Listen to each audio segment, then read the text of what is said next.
Master মশাইরাও তো মানুষ।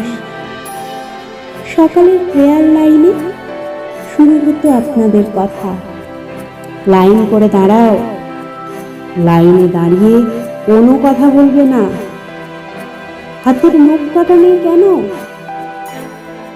পায়ের জুতো নোংরা কেন, পরিষ্কার ড্রেস পরে আসবে।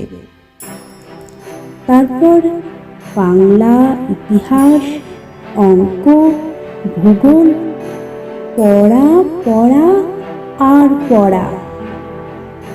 পড়াতে পড়াতে কখনো কেশে নিচ্ছেন, কখনো বা ভাবছেন চুপ করে থাকা, লুকিয়ে থাকা কিংবা পিছিয়ে পড়া ছাত্রগুলোর কথা।